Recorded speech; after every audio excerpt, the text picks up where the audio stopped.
ಈ ಸಂಜೆ ಸಮಯದಲ್ಲಿ ನಾವು ಪುನಃ ಈ ಸಂಗತಿಗಳನ್ನು ಕಲಿಯುವಂತವರಾಗಿರೋಣ. ಈ ವಾಕ್ಯ ಭಾಗದಲ್ಲಿ ನಾವು ಕಲಿತುಕೊಳ್ಳುವಂತ ಮುಖ್ಯವಾದಂತಹ ಒಂದು ಭಾಗ, ಹೊಸ ಒಡಂಬಡಿಕೆಯ ವಿಶ್ವಾಸಿಗಳಿಗೆ ಅಥವಾ ಪೇತ್ರನು ತನ್ನ ಪತ್ರಿಕೆಯಲ್ಲಿ ಬರೆಯುತ್ತಾ ಬರುವಾಗ ಮೊದಲನೇ ಅಧ್ಯಾಯದ ಮೊದಲನೇ ವಚನದಲ್ಲಿ ಅದನ್ನು ಬರೆಯುವ ಹಾಗೆ ಈ ಸಂಗತಿಯನ್ನು ಬರೆಯುವಂತದ್ದು ಹಿಂಸೆಯಲ್ಲಿ ದಾಟಿ ಹೋಗುತ್ತಿರುವಂತಹ ಹೊಸ ಒಡಂಬಡಿಕೆಯ ವಿಶ್ವಾಸಿಗಳಿಗೆ ಅವರನ್ನ ಆತ್ಮೀಕವಾಗಿ ಪ್ರೇರೇಪಿಸುತ್ತಾ ಅವರನ್ನ ಇನ್ನೂ ಹೆಚ್ಚಾಗಿ ಪ್ರೋತ್ಸಾಹ ಪಡಿಸಬೇಕೆಂಬುದಾಗಿ ಆತನು ಈ ವಾಕ್ಯಗಳನ್ನು ಬರೆಯುತ್ತಾ ಅದರ ಜೊತೆಗೆ ಆತನು ಹೇಳುವಂತ ಒಂದು ಮಾತು, ನೀವು ವಿಶ್ವಾಸಿಗಳಾಗಿದ್ದೀರಿ ಮತ್ತು ದೇವರ ಮಕ್ಕಳಾಗಿದ್ದೀರಿ, ಅದಕ್ಕಿಂತಲೂ ಹೆಚ್ಚಾಗಿ ನೀವು ಜೀವವುಳ್ಳ ಕಲ್ಲುಗಳಾಗಿದ್ದೀರಿ ಮತ್ತು ಪವಿತ್ರ ಯಾಜಕ ವರ್ಗದವರಾಗಿದ್ದೇವೆ. ಮತ್ತು ಅದೇ 9ನೇ ವಚನದಲ್ಲಿ ನಾವು ನೋಡ್ತಾ ಬರುವ ಹಾಗೆ ರಾಜವಂಶಸ್ಥರಾದಂತಹ ಯಾಜಕರಾಗಿದ್ದೇವೆ ಎಂಬುದಾಗಿ ಪೇತ್ರನು ಈ ಸಂಗತಿಗಳನ್ನ ಬರೀತಾ ಬರ್ತಾನೆ.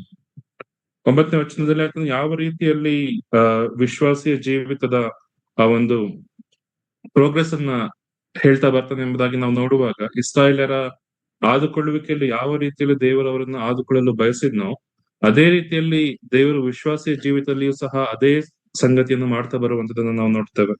ನೋಡ್ರಿ, 9ನೇ ವಚನದಲ್ಲಿ ನಾವು ನೋಡ್ತೇವೆ, ನಮ್ಮನ್ನ ಆತನು ದೇವರ ಆದುಕೊಂಡಂತ ಜನಾಂಗ, ಮೊದಲು ನಮ್ಮನ್ನ ಆದುಕೊಂಡಿದ್ದಾನೆ, ನಂತರ ನಮ್ಮನ್ನ ಯಾಜಕರನ್ನಾಗಿ ಮಾಡಿದ್ದಾನೆ, ನಂತರ ನಮ್ಮನ್ನ ಮೀಸಲು ನಾವು ಯಾಜಕರಾಗಿದ್ದೇವೆ, ಆ ನಂತರ ದೇವರಿಗೆ ನಾವು ಮೀಸಲಾಗಿದ್ದೇವೆ ಮತ್ತು ದೇವರ ಸ್ವಕೀಯ ಜನರು ನಾವಾಗಿದ್ದೇವೆ ಎಂಬುದಾಗಿ ಎಲ್ಲಾ ಸಂಗತಿಗಳನ್ನ ಆತನು ಕ್ರಿಸ್ತನಲ್ಲಿ ಮಾಡುತ್ತಾ ಬಂದಂತಹ ಈ ಸಂಗತಿಗಳನ್ನ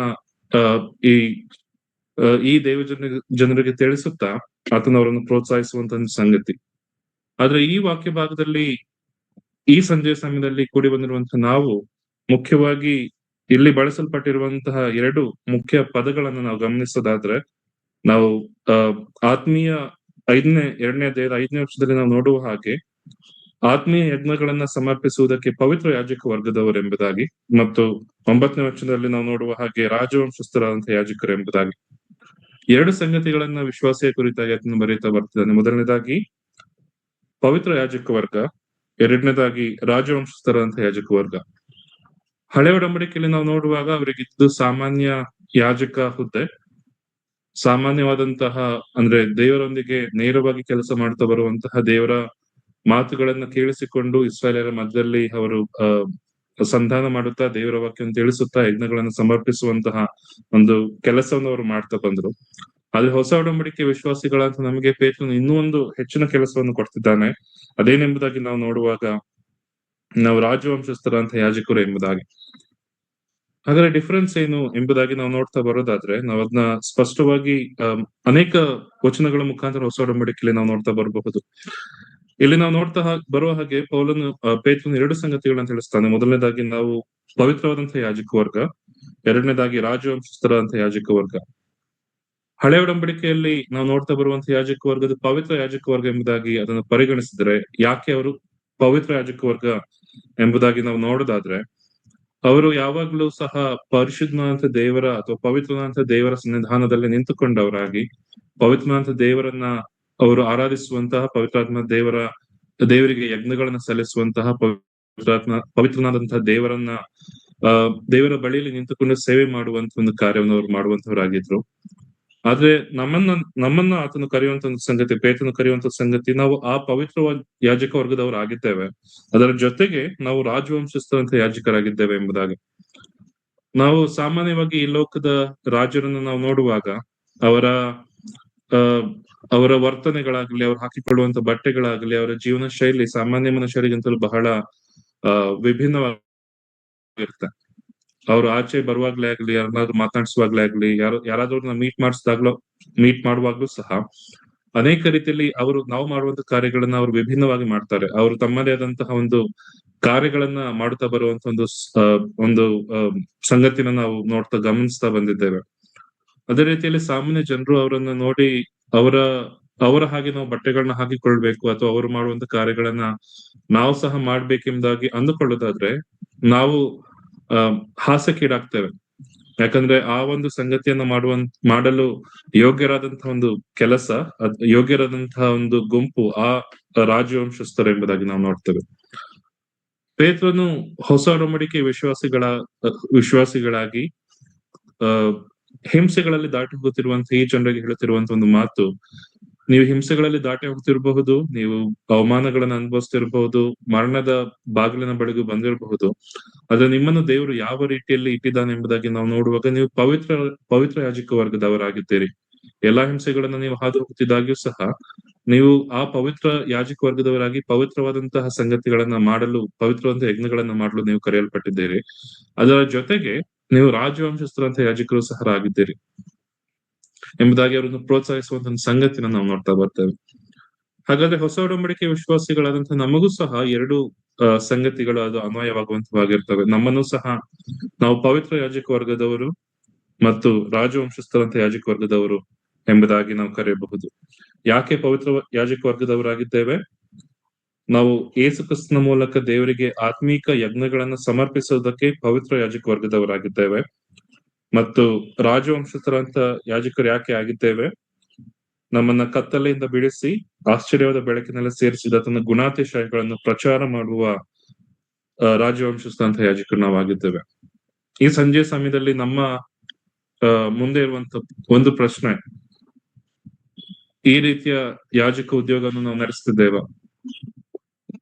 ದೇವರಾದುಕೊಂಡಂತಹ ಪವಿತ್ರ ಯಾಜಕ ವರ್ಗದವರು ಮತ್ತು ದೇವರಾದುಕೊಂಡಂತಹ ರಾಜವಂಶಸ್ಥರಂತ ಯಾಜಕರು ಆಗಿರುವುದಾದ್ರೆ, ಅಥವಾ ಆ ಗುಂಪಿನಲ್ಲಿ ನಾವಿರುವುದಾದ್ರೆ, ನಾವು ದೇವರ ಮುಂದೆ ಆತ್ಮೀಯ ಯಜ್ಞಗಳನ್ನ ಸಮರ್ಪಿಸುವುದಕ್ಕೆ ನಾವು ಸಮರ್ಪಿಸ್ತಿದ್ದೇವ ಮೊದಲನೇದಾಗಿ. ಮತ್ತು ಎರಡನೇದಾಗಿ, ನಮ್ಮನ್ನ ಕತ್ತಲೆಯಿಂದ ಕರೆದು ಆಶ್ಚರ್ಯಕರವಾದ ಬೆಳಕಿನಲ್ಲಿ ಸೇರಿಸಿದ ತನ್ನ ಗುಣಾತಿಶಯಗಳನ್ನ ಪ್ರಚಾರ ಮಾಡ್ತಿದ್ದೇವ. ಯಾಜಕರ ಮುಖ್ಯವಾದಂತಹ ಕರ್ತವ್ಯ ಪೇತ್ರನು ಈ ಒಂದು ಪತ್ರಿಕೆಯಲ್ಲಿ ಬರೆಯುತ್ತಾ ಬರ್ತಾನೆ.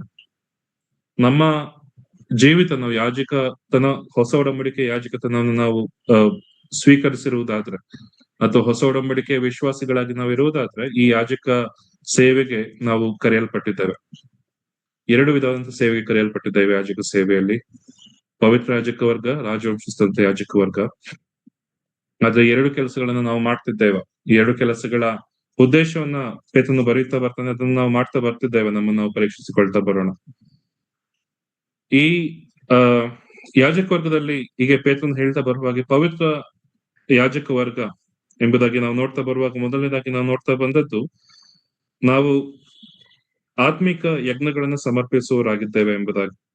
ಅದರ ಜೊತೆಗೆ ಆತ್ಮಿಕ ಯಜ್ಞ, ಯಾವ ರೀತಿ ಆತ್ಮಿಕ ಯಜ್ಞ ಎಂಬುದಾಗಿ ನಾವು ನೋಡೋದಾದ್ರೆ, ರೋಮಾಪುರದವರಿಗೆ ಬರೆದ ಪತ್ರಕ್ಕೆ 12ನೇ ಅಧ್ಯಾಯದ ಮೊದಲನೇ ವಚನದಲ್ಲಿ ನಾವು ನೋಡ್ತೇವೆ, ನಮ್ಮ ದೇಹಗಳನ್ನೇ ನಾವು ದೇವರಿಗೆ ಮೀಸಲಾಗಿಯೂ ಮೆಚ್ಚುಗೆಯಾಗಿ ಇರುವಂತಹ ಯಜ್ಞವಾಗಿ ಸಮರ್ಪಿಸುವಂತಹ ನಿಟ್ಟಿನಲ್ಲಿ ನಾವು ಮೊದಲನೇದಾಗಿದ್ದೇವೆ. ಎರಡನೇದಾಗಿ ನಾವು ನೋಡೋದಾದ್ರೆ, ಇದೇ ಇಬ್ರಿಯರಿಗೆ ಬರೆದ ಪತ್ರಿಕೆ 13ನೇ ಅಧ್ಯಾಯದ 15ನೇ ವಚನದಲ್ಲಿ ಇನ್ನೊಂದು ಯಜ್ಞವನ್ನು ನಾವು ಸಮರ್ಪಿಸುವಲು ಕರೆಯಲ್ಪಟ್ಟಿದ್ದೇವೆ. ಇಬ್ರಿಯ 13 ಮತ್ತು 15. ಆತನ ಮೂಲಕವಾಗಿಯೇ ದೇವರಿಗೆ ಸ್ತೋತ್ರ ಯಜ್ಞವನ್ನ ಎಡೆಬಿಡದೆ ಸಮರ್ಪಿಸೋಣ. ನಾವು ಕರ್ತನೆಂದು ಬಾಯಿಂದ ಪ್ರತಿಜ್ಞೆ ಮಾಡುವುದೇ ನಾವು ಅರ್ಪಿಸುವ ಯಜ್ಞವಾಗಿದೆ ಎಂಬುದಾಗಿ.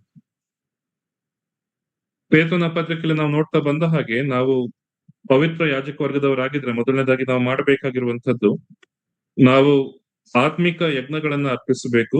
ಅದರ ಜೊತೆಗೆ ಸ್ತೋತ್ರ ಯಜ್ಞವನ್ನು ಸಹ ನಾವು ಅರ್ಪಿಸುವವರಾಗಿರ್ಬೇಕು.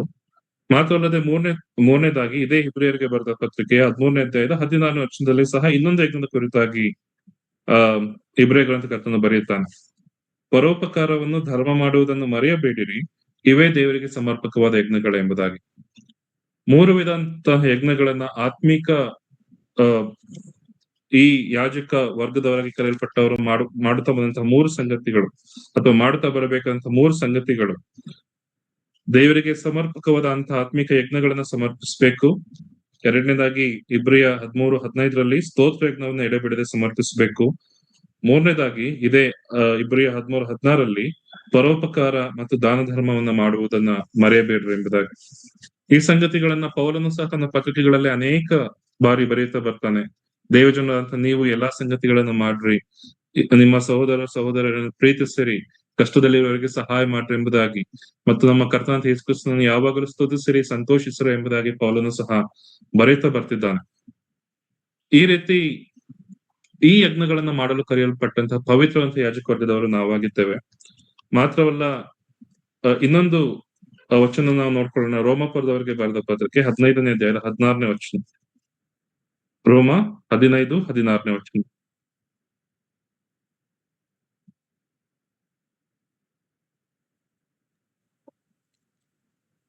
ಅಲ್ಲಿ ಈ ರೀತಿ ನೋಡ್ತೇವೆ. ಆದರೂ ನಿಮಗೆ ಜ್ಞಾಪಕ ಕೊಡಬೇಕೆಂದು ಅಲ್ಲಲ್ಲಿ ಹೆಚ್ಚಾದ ಧೈರ್ಯದಿಂದ ಬರೆದಿದ್ದೇನೆ. ಯಾಕೆಂದರೆ ನಾನು ಅನ್ಯ ಜನರಿಗೋಸ್ಕರ ಯೇಸು ಕ್ರಿಸ್ತನ ಸೇವಕನಾಗುವುದಕ್ಕೆ ನನಗೆ ದೇವರು ಅನುಗ್ರಹವಾಯಿತು. ನಾನು ದೇವರ ಸುವಾರ್ತೆಯ ಸೇವೆಯನ್ನು ಯಾಜಕ ಸೇವೆ ಎಂಬಂತೆ ನಡೆಸಿ ಅನ್ಯ ದೇಶಸ್ಥರೆಂಬ ಕಾಣಿಕೆಯ ಪವಿತ್ರಾತ್ಮನ ಮೂಲಕವಾಗಿ ಪವಿತ್ರವಾಗಿದ್ದು ದೇವರಿಗೆ ಸಮರ್ಪಕವಾಗುವಂತೆ ಯತ್ನಿಸುವನಾಗಿದ್ದೇನೆ. ದೇವರ ಸೇವೆಯಲ್ಲಿ ಹೊಗಳಿಕೊಳ್ಳುವುದಕ್ಕೆ ಕ್ರಿಸ್ತ ಯೇಸುವಿನ ನನಗೆ ಕಾರಣ ಉಂಟು. ಕ್ರಿಸ್ತನು ಅನ್ಯ ಜನಗಳನ್ನು ತನಗೆ ಅಧೀನ ಮಾಡಿಕೊಳ್ಳುವುದಕ್ಕಾಗಿ ನನ್ನ ಕೈಯಿಂದ ಮಾತಿನಲ್ಲಿಯೂ ಕ್ರಿಯೆಯಲ್ಲಿಯೂ ಸೂಚಕ ಕಾರ್ಯ ಅದ್ಭುತ ಕಾರ್ಯಗಳ ಬಲದಿಂದಲೂ ಪವಿತ್ರಾತ್ಮನ ಬಲದಿಂದಲೂ ಮಾಡಿಸಿದ ಕಾರ್ಯಗಳನ್ನೇ ಹೊರತು ಬೇರೆ ಯಾವ ಕಾರ್ಯಗಳನ್ನು ಹೇಳುವುದಕ್ಕೆ ನನಗೆ ಧೈರ್ಯ ಸಾಲದು. ನಾನು ಯೆರೂಸಲೇಮ್ ಮೊದಲುಗೊಂಡು ಇಲ್ಲಿರಿಕ್ ಸೀಮೆಯ ಪರ್ಯಾಂತರಕ್ಕೂ ಥ್ಯಾಂಕ್ ಯು. ನಾವು ಇಲ್ಲಿ ನೋಡ್ತಾ ಬರುವ ಹಾಗೆ ಇನ್ನೊಂದು ವಿಧವಾದಂತಹ ಯಜ್ಞವನ್ನ ಪೌಲನು ಬರೆಯುತ್ತಾ ಬರ್ತಾನೆ. ಅದೇನೆಂಬುದಾಗಿ ನಾವು ನೋಡುವಾಗ ಅನ್ಯರ ಸುವಾರ್ತೆಯನ್ನ ಅನ್ಯರಿಗೋಸ್ಕರ ಯೇಸು ಕೃಷ್ಣ ಸುವಾರ್ತೆಯನ್ನು ಸಾರುವಂತಹ ಒಂದು ಯಾಜಕ ಸೇವೆ ಎಂಬುದಾಗಿ 4 ವಿಧವಾದಂತಹ ಯಾಜಕ ಸೇವೆ. ಪವಿತ್ರ ಯಾಜಕ ಸೇವೆ ಮೊದಲನೇದಾಗಿ ಆತ್ಮೀಕ ಯಜ್ಞಗಳನ್ನು ಸಮರ್ಪಿಸುವಂತಹ ಸೇವೆ, ಕರ್ತನಾದಂತಹ ಯೇಸು ಕ್ರಿಸ್ತನನ್ನ ನಮ್ಮ ಹೃದಯಗಳಿಂದ ಸ್ತುತಿಸುವಂತಹ ಒಂದು ಸೇವೆ ಇಬ್ರಿಯದಲ್ಲಿ ನಾವು ನೋಡ್ತಾ ಬರುವ ಹಾಗೆ, ಮತ್ತು ಪರೋಪಕಾರವನ್ನು ದಾನ ಧರ್ಮವನ್ನು ಮಾಡುವಂತಹ ಯಜ್ಞ, ಮತ್ತು 4ನೇದಾಗಿ ನಾವು ನೋಡುವಂತದ್ದು ಅನ್ಯ ಜನರಿಗೋಸ್ಕರ ಯೇಸು ಕ್ರಿಸ್ತನ ಸೇವಕನಾಗಿ ಅನ್ಯರಿಗೆ ಸುವಾರ್ತೆಯನ್ನು ಸಾರುವಂತಹ ಒಂದು ಸೇವೆ. ಈ 4 ವಿಧವಾದಂತಹ ಯಾಜಕ ಸೇವೆಯನ್ನ ನಾವು ಹೊಸ ಒಡಂಬಡಿಕೆಯಲ್ಲಿ ನಾವು ನೋಡ್ತಾ ಬರ್ತೇವೆ. ಪವಿತ್ರ ಯಾಜಕರೆಂಬುದಾಗಿ ಕರೆಯಲ್ಪಡುವಂತಹ ಅಡಿಯಲ್ಲಿ ನಾವು ಹಳೆ ಒಡಂಬಡಿಕೆಯಲ್ಲಿ ನಾವು ನೋಡುವಾಗ ನೋಹನ ಕುರಿತಾಗಿ ಸಹ ನಾವು ಆಲೋಚನೆ ಮಾಡೋದಾದ್ರೆ ನೋಹನು ಸಹ ಇದೇ ರೀತಿಯಲ್ಲಿ ಅನ್ಯರಿಗೆ ಸುವಾರ್ತೆಯನ್ನು ತಿಳಿಸುತ್ತಾ ಅನ್ಯರನ್ನ ರಕ್ಷಣೆಯ ದಾರಿಗೆ ಅಂದ್ರೆ ಬರ್ಲಿಕ್ಕಿರುವಂತಹ ಪ್ರಳಯದಿಂದ ತಪ್ಪಿಸುವ ಆ ಒಂದು ಸೇವೆಯನ್ನು ಮಾಡುವವನಾಗಿ ಅವನು ಹಡಗನ್ನು ಕಟ್ತಾ ಬಂದನೆಂಬುದಾಗಿ ಅದನ್ನೇ ನಾವು ಪೌಲನ್ನು ನಾವು ನೋಡುವಾಗ ಯೇಸು ಕ್ರಿಸ್ತನನ್ನು ಕಂಡುಕೊಂಡಂತ ಅಥವಾ ಆದಿ ಅಪೊಸ್ತಲರೇನಿದ್ರು ಅವರೆಲ್ಲರೂ ಯಹೂದ್ಯರ ಬಳಿಗೆ ಹೋದ್ರೆ ಈ ಪೌಲನು ಅವನು ಅನ್ಯರ ಬಳಿಗೆ ಹೋಗಬೇಕೆನ್ನುವಂತ ಕರೆಯನ್ನು ಹೊಂದಿದವನಾಗಿ ಅವರಿಗೆ ಕ್ರಿಸ್ತನ ಕುರಿತಾಗಿ ತಿಳಿಸುವಂತಹ ಯಾಜಕ ಸೇವೆಯನ್ನು ಮಾಡ್ತಾ ಬಂದನೆಂಬುದಾಗಿ ಆತನು ತಾನೇ ರೋಮಪುರದವರಿಗೆ ಬರೆದ ಪತ್ರಿಕೆಯನ್ನು ಆತನು ಬರೀತಾ ಬರ್ತಾನೆ.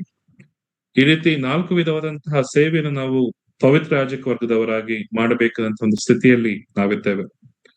ಈ ಪವಿತ್ರ ಯಾಜಕ ಸೇವೆ ಎಂಬುದಾಗಿ ನಾವು ನೋಡುವಾಗ ಪವಿತ್ರನಾಗಿರುವಂತಹ ದೇವರ ಬಳಿಗೆ ಹೋಗಿ ಆತನ ಸನ್ನಿಧಾನದಲ್ಲಿ ಕುಳಿತವರಾಗಿ ಆತನ ಅನ್ಯೋನ್ಯತೆಯಲ್ಲಿ ಆನಂದಿಸುತ್ತಾ ದೇವಜನರ ಅನ್ಯೋನ್ಯತೆಯಲ್ಲಿ ಪರಿಶುದ್ಧ ದೇವಜನರ ಅನ್ಯೋನ್ಯತೆಯಲ್ಲಿ ಸಂತೋಷಿಸುವಂತಹ ಯಾಜಕ ಸೇವೆ ಆದ್ರೆ, ಇನ್ನೊಂದು ವಿಧವಾಗಿ ನಾವು ನೋಡೋದಾದ್ರೆ ರಾಜವಂಶಸ್ಥ ಸೇವೆ.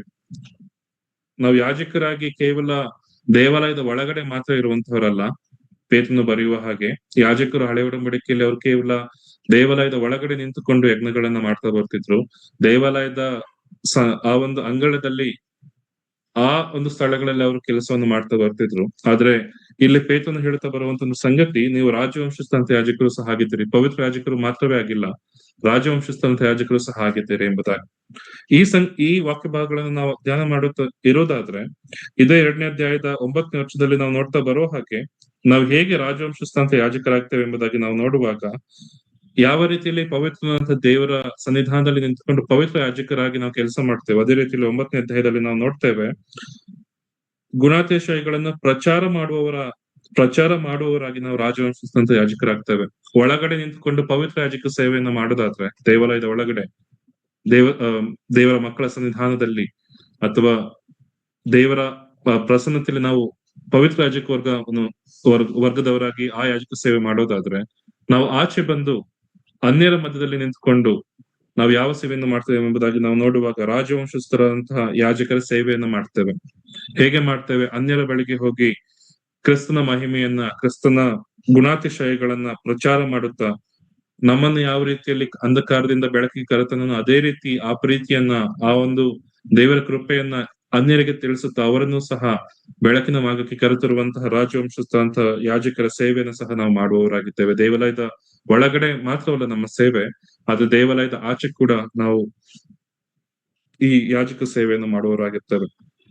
ಆಚೆ ಹೋಗಿ ನಾಶವಾಗುತ್ತಿರುವಂತಹ ಅನ್ಯರ ಬಳಿಗೆ ಹೋಗಿ ನಾಶವಾಗುತ್ತಿರುವಂತಹ ಲೋಕದ ಜನರ ಬಳಿಗೆ ಹೋಗಿ, ನಾಶನದ ಮಾರ್ಗದಲ್ಲಿರುವವರ ಬಳಿಗೆ ಹೋಗಿ ಅವರಿಗೆ ರಕ್ಷಣೆಯ ಸುವಾರ್ತೆಯನ್ನು ತಿಳಿಸುವಂತ ಒಂದು ಜವಾಬ್ದಾರಿಯನ್ನ ಮಾಡುವಂತ ರಾಜವಂಶಸ್ಥಂತ ಯಾಜಕರು ನಾವಾಗಿದ್ದೇವೆ. ಅದರ ಜೊತೆಗೆ ಆ ಪೌಲ ಮತ್ತು ಸೀಲರ ಒಂದು ಜೀವಿತದಲ್ಲಿ ನಾವು ನೋಡುವಾಗ ಅಪೊಸ್ತಲರ ಕೃತ್ಯಗಳ 16ನೇ ಅಧ್ಯಾಯದಲ್ಲಿ ನಾವು ನೋಡ್ತಾ ಬರ್ತೇವೆ. ಅವರು ಫಿಲಿಪಿ ಪಟ್ಟಣದಲ್ಲಿರುವಾಗ ಅವರನ್ನ ಸೆರೆಮನೆಗೆ ಹಾಕ್ಸಿರ್ತಾರೆ. ಆ ಸೆರೆಮನೆಯಲ್ಲಿ ಅವರು ಎರಡೂ ರೀತಿಯ ಕಾರ್ಯಗಳನ್ನು ಸಹ ಅವರು ಮಾಡುವುದನ್ನು ನಾವು ನೋಡ್ತೇವೆ. ಅಪೊಸ್ತಲರ ಕೃತ್ಯ 16ನೇ ಅಧ್ಯಾಯದ 25 ಮತ್ತು 31ನೇ ವಚನದಲ್ಲಿ ಈ ಸಂಗತಿಗಳನ್ನು ನಾವು ನೋಡಬಹುದು. ಅಲ್ಲಿ 25ನೇ ಅಧ್ಯಾಯದಲ್ಲಿ ನಾವು 16ನೇ ಅಧ್ಯಾಯದ 25ನೇ ವರ್ಷದಲ್ಲಿ ನಾವು ನೋಡ್ತೇವೆ. ಅವರು ಪೌಲ ಮತ್ತು ಸೀಲರು ಸೆರೆಮನೆಯಲ್ಲಿದ್ದಾರೆ ಎಫೆಸ ಪಟ್ಟಣದಲ್ಲಿ. ಅವರು ಮಧ್ಯರಾತ್ರಿಯಲ್ಲಿ ಪ್ರಾರ್ಥನೆ ಮಾಡುವವರಾಗಿ ದೇವರಿಗೆ ಸ್ತುತಿ ಪದಗಳನ್ನು ಹಾಡ್ತಿದ್ದಾರೆ. ಪವಿತ್ರ ಯಾಜಕರಾಗಿ ದೇವರಿಗೆ ಸ್ತುತಿ ಪದಗಳನ್ನು ಹಾಡ್ತಿದ್ದಾರೆ. ಅದೇ ನಾವು ಸ್ವಲ್ಪ ಕೆಳಗಡೆ ಬಂದು ನಾವು ನೋಡ್ತಾ ಬರುವಾಗ 31ನೇ ವಚನದಲ್ಲಿ ಆ ಸೆರೆಮನೆಯ ಅಧಿಕಾರಿ ಅವನ್ನ ರಕ್ಷಣೆ ದಾರಿಗೆ ತರುವಂತಹ ಅನ್ಯನಾದಂತಹ ಸೆರೆಮನೆ ಅಧಿಕಾರಿಯನ್ನ ರಕ್ಷಣೆ ಮಾಡಲಿಕ್ಕೆ ತರುವಂತಹ ರಾಜವಂಶಸ್ಥಂತಹ ಯಾಜಕ ಸೇವೆಯನ್ನು ಸಹ ಮಾಡುವ ಸಂಗತಿಗಳನ್ನ ನಾವು ನೋಡ್ತಾ ಬರ್ತಿದ್ದೇವೆ. ಹಾಗಾದ್ರೆ ದೇವಜನರಂತಹ ನಾವು, ಕರ್ತನ ಮಕ್ಕಳಾದಂತಹ ನಾವು ಪವಿತ್ರ ಯಾಜಕ ವರ್ಗದವರಾಗಿ ಯಾವ ರೀತಿಯಲ್ಲಿ ದೇವಾಲಯದ ಒಳಗಡೆ ಹೋಗಿ ಸೇವೆ ಮಾಡುವಂತವರಾಗಿರ್ತೇವೋ ಅದೇ ರೀತಿಯಲ್ಲಿ ಆಲಯದಿಂದ ಆಚೆ ಬಂದು ಅನ್ಯರೊಡನೆ, ದೇವರನ್ನು ತಿಳಿಯದಂತವರೊಡನೆ ನಾವು ಅವರ ಬಳಿಗೆ ಹೋಗಿ ರಾಜವಂಶಸ್ಥಂತಹ ಯಾಜಕ ಸೇವೆಯನ್ನು ಸಹ ಮಾಡುವ ಹಂಗಿನಲ್ಲಿದ್ದೇವೆ. ನಮ್ಮನ್ನು ನಾವು ಎಷ್ಟರ ಮಟ್ಟಿಗೆ ನಾವು ಎರಡು ಕಾರ್ಯಗಳನ್ನ ನಾವು ಒಂದು ಸಾಕು ನಂಗೆ ಇನ್ನೊಂದು ಬೇಡ ಎನ್ನುವಂತ ಒಂದು ದಾರಿಯಲ್ಲಿ ನಾವೆಲ್ಲ ಎರಡು ಕಾರ್ಯಗಳನ್ನ ನಾವು ಮಾಡುವವರಾಗಿದ್ದೇವೆ. ಪೇತ್ರನು ಇದೇ ಒಂದು ಉದ್ದೇಶದಲ್ಲಿ ನೀವು ಪವಿತ್ರ ಯಾಜಕ ವರ್ಗದವರಾಗಿದ್ದಾಗ್ಯೂ ಸಹ ರಾಜವಂಶಸ್ಥಂತಹ ಯಾಜಕರು ಸಹ ಆಗಿದ್ದೀರಿ, ಎರಡೂ ಸಂಗತಿಗಳನ್ನ ಮಾಡುವ ಹಂಗಿನಲ್ಲಿ ನೀವಿದ್ದೀರಾ ಎಂಬುದಾಗಿ ಆ ದೇವಜನರನ್ನು ಎಚ್ಚರಿಸ್ತಾ ಬರ್ತಿದ್ದಾನೆ. ಹಾಗಾದ್ರೆ ಈ ಪವಿತ್ರ ಯಾಜಕ ವರ್ಗದವರು ಮತ್ತು ರಾಜವಂಶಸ್ಥಂತಹ ಯಾಜಕ ವರ್ಗದವರು ಎರಡು ವರ್ಗದ ಯಾಜಕರು ಮಾಡುವಂತ ಕಾರ್ಯಗಳನ್ನು ನಾವು ನೋಡ್ತಾ ಬಂದ್ವಿ. ಒಬ್ಬರು ದೇವಾಲಯದ ಒಳಗಡೆ ಹೋಗಿ ಸೇವೆಯನ್ನು ಮಾಡೋರಾದ್ರೆ, ಇನ್ನೊಬ್ಬರು ದೇವಾಲಯದಿಂದ ಆಚೆ ಬಂದು ಅನ್ಯರ ಮಧ್ಯದಲ್ಲಿ ದೇವರ ಗುಣಾತಿಶಯಗಳನ್ನ ಪ್ರಚಾರ ಮಾಡುವವರಾಗಿರಬೇಕು. ಮತ್ತು ಪವಿತ್ರ ಯಾಜಕ ವರ್ಗದವರು ದೇವಾಲಯದ ಒಳಗಡೆ ಹೋಗಿ ದೇವರೊಂದಿಗೆ ಅವರ ಅನ್ಯೋನ್ಯತೆಯನ್ನು ಹೊಂದಿಕೊಳ್ತಾರೆ, ದೇವರೊಂದಿಗೆ ಯಜ್ಞಗಳನ್ನು ಸಮರ್ಪಿಸ್ತಾರೆ, ದೇವರಿಗೆ ಪ್ರಾರ್ಥನೆಗಳನ್ನು ಸಲ್ಲಿಸ್ತಾರೆ ಮತ್ತು ಅನೇಕ ಕಾರ್ಯಗಳನ್ನು ಮಾಡ್ತಾರೆ. ಅದೇ ರೀತಿಯಲ್ಲಿ ಪವಿತ್ರ ಯಾಜಕ ವರ್ಗದವರಾಗಿ ನಾವು ಆಚೆ ಬಂದು ಆ ಒಳಗಡೆ ನಾವು ಕಂಡುಕೊಂಡಂತಹ ಆ ಅನ್ಯೋನ್ಯತೆಯನ್ನ ಆಚಿನ ಜನರಿಗೆ, ಅಂದ್ರೆ ನಾಶನದ ಮಾರ್ಗದಲ್ಲಿರುವಂತಹ ಜನರಿಗೆ, ರಕ್ಷಣೆಯ ದಾರಿಯನ್ನು ತಿಳಿಯದಿರುವಂತಹ ಜನರಿಗೆ, ಸೈತಾನನ ಆ ಒಂದು ಅಂಧಕಾರದ ದೊರೆತನದಲ್ಲಿ ಸಿಲುಕಿ ನಾಶವಾಗುತ್ತಿರುವಂತಹ ಜನರಿಗೆ ದೇವರ ಬೆಳಕನ್ನ, ದೇವರ ಗುಣಾತಿಶಯಗಳನ್ನ, ದೇವರ ಮಹಿಮೆಯನ್ನು ತಿಳಿಸುವವರಾಗಿ ನಾವು ಜೀವಿಸುವರಾಗಬೇಕೆಂಬುದಾಗಿ ಪೇತ್ರನು ತಿಳಿಸ್ತಾ ಬರ್ತಾನೆ.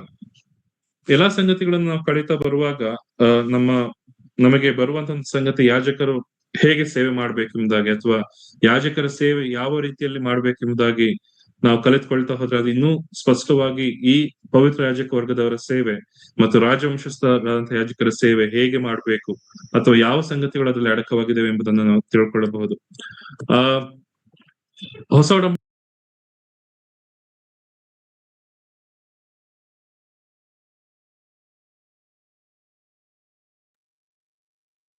ಅನ್ಮ್ಯೂಟ್ ಮಾಡ್ಕೊಳ್ಳಿ. ಸಾರಿ, ಹಳೆ ಒಡಂಬಡಿಕೆಯಲ್ಲಿ ನಾವು ಈ ಯಾಜಕರ ಕುರಿತಾಗಿ ಅನೇಕ ಸಂಗತಿಗಳನ್ನ ನಾವು ನೋಡ್ತಾ ಬರ್ತೇವೆ. ಹಳೆ ಒಡಂಬಡಿಕೆಯಲ್ಲಿ ಯಾವ ರೀತಿಯಲ್ಲಿ ಯಾಜಕ ಸೇವೆ ನೇಮಿಸಲ್ಪಟ್ಟಿತು, ಯಾರಿಗೆ ನೇಮಿಸಲ್ಪಟ್ಟಿತು ಮತ್ತು ಯಾವ ರೀತಿಯಲ್ಲಿ ಅವರು ಯಾಜಕ ಸೇವೆಯನ್ನು ಮಾಡ್ಕೊಂಡು ಬಂದೆಂಬುದಾಗಿ ಅನೇಕ ಸಂಗತಿಗಳನ್ನ ನಾವು ನೋಡ್ತಾ ಬರ್ತೇವೆ. ಈ ಗುಣಲಕ್ಷಣಗಳು ನಮಗೆ ಅನೇಕ ವಿಚಾರಗಳು ನಮಗೆ ತಿಳಿದೇವೆ, ಅನೇಕ ಸಂಗತಿಗಳನ್ನ ನಾವು ಈಗಾಗಲೇ ಕಲ್ತ್ಕೊಂಡಿದ್ದೇವೆ, ಗ್ರಹಿಸಿಕೊಂಡಿದ್ದೇವೆ, ನಮ್ಮ ದೈನಂದಿನ ಧ್ಯಾನಗಳಲ್ಲಿ ನಾವು ಧ್ಯಾನ ಮಾಡ್ತಾ ಬಂದಿದ್ದೇವೆ. ಆದಾಗ್ಯೂ ಸಹ ಹೊಸ ಒಡಂಬಡಿಕೆಯ ಯಾಜಕರಾದಂತಹ ನಾವು ಪವಿತ್ರ ಯಾಜಕ ಸೇವೆಗೆ ಮತ್ತು ರಾಜವಂಶಸ್ಥಂತಹ ಯಾಜಕರ ಸೇವೆಗೆ ಕರೆಯಲ್ಪಟ್ಟಿರುವಂತಹ ನಾವು ಹೇಗೆ ಮತ್ತು ಯಾವ ಸಂಗತಿಗಳನ್ನ ಮಾಡಬೇಕಾಗಿದೆ ಮತ್ತು ದೇವರ ವಾಕ್ಯ ನಮ್ಮನ್ನು ಯಾವ ವಿಧಗಳಲ್ಲಿ ವಿಚಾರಗಳಲ್ಲಿ ಎಚ್ಚರಿಸುವಂತದಾಗುತ್ತದೆ ಎಂಬುದಾಗಿ ನಾವು ಕಲಿತುಕೊಳ್ತಾ ಬರೋಣ. ಮೊದಲನೇದಾಗಿ ನಮ್ಮೆಲ್ಲರಿಗೂ ತಿಳಿದಿರುವ ಹಾಗೆ ಈ ಒಂದು ಯಾಜಕ ಸೇವೆಯನ್ನ ಲೇವಿ ಕುಲದವರಿಗೆ ಕೊಡಲ್ಪಟ್ಟು, ಲೇವಿ ಕುಲದಲ್ಲಿ ಸಹ ಮುಖ್ಯವಾಗಿ ಆರೋನನ ಒಂದು ಮನೆತನಕ್ಕೆ ಇದು ಕೊಡಲ್ಪಟ್ಟಿತ್ತು ಎಂಬುದಾಗಿ ನಾವು ನೋಡ್ತಾ ಬರ್ತೇವೆ. ಯಾಜಕ ಕಾಂಡ, ವಿಮೋಚನಾ ಕಾಂಡ, ಅರಣ್ಯ ಕಾಂಡದಲ್ಲಿ ಈ ವಿಚಾರಗಳನ್ನ ನಾವು ಸ್ಪಷ್ಟವಾಗಿ ಕಲ್ತ್ಕೊಳ್ಬಹುದು. ಒಂದ್ ನಿಮಿಷ.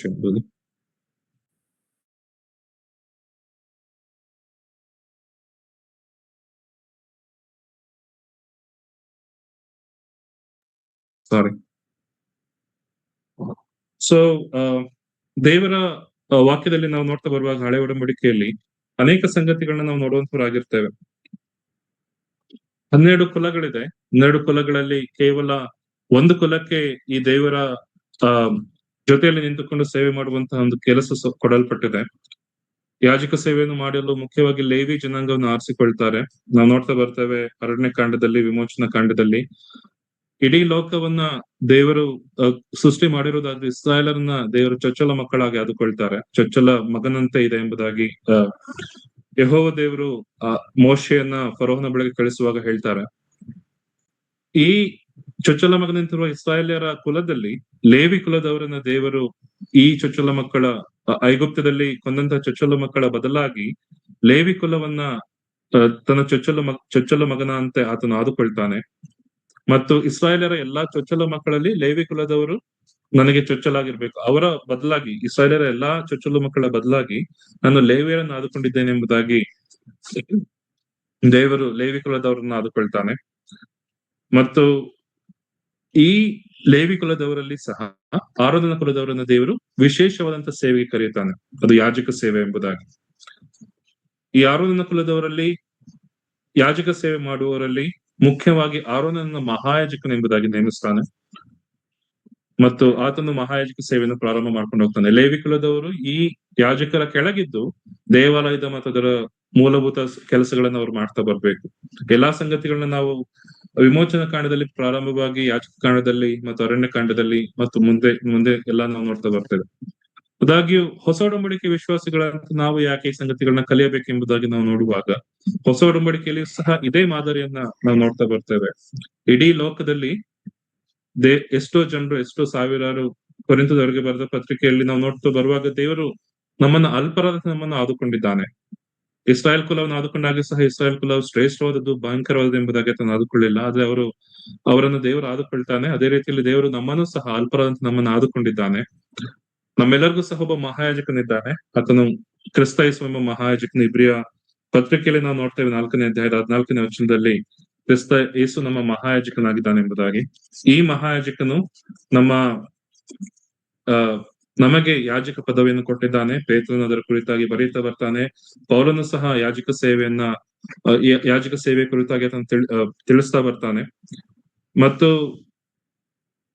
ಈ ಯಾಜಕರ ಒಂದು ಗುಣಲಕ್ಷಣಗಳನ್ನು ನಾವು ನೋಡ್ತಾ ಬರುವಾಗ, ಯಾಜಕರು ಏನೇನು ಕೆಲಸಗಳನ್ನ ಮಾಡಬೇಕು, ಯಾಕಾಗಿ ಅವರನ್ನು ಕರೆದಿದ್ದಾರೆ ಎಂಬುದಾಗಿ ನಾವು ನೋಡ್ತಾ ಬರುವಾಗ, ಅವರನ್ನ ದೇವರು ಒಂದು ಸ್ಪೆಸಿಫಿಕ್ ಉದ್ದೇಶಕ್ಕಾಗಿ ಕರೀತಾ ಬರ್ತಾನೆ. ಮತ್ತು ಅನೇಕ ಗುಣಲಕ್ಷಣಗಳು ನಿಮ್ಮಲ್ಲಿ ಇರಬೇಕೆಂಬುದಾಗಿ, ಯಾಜಕರಲ್ಲಿ ಇರಬೇಕೆಂಬುದಾಗಿ ದೇವರು ಹೇಳ್ತಾ ಬರ್ತಾನೆ. ಮೊದಲನೇದಾಗಿ ನಾವು ನೋಡ್ತಾ ಬರೋದಾದ್ರೆ ವಿಮೋಚನಾ ಕಾಂಡ 28ನೇ ಅಧ್ಯಾಯ 2ನೇ ವಚನದಲ್ಲಿ ಒಂದು ವಾಕ್ಯ ಭಾಗವನ್ನ ನಾವು ನೋಡ್ತಾ ಬರೋಣ.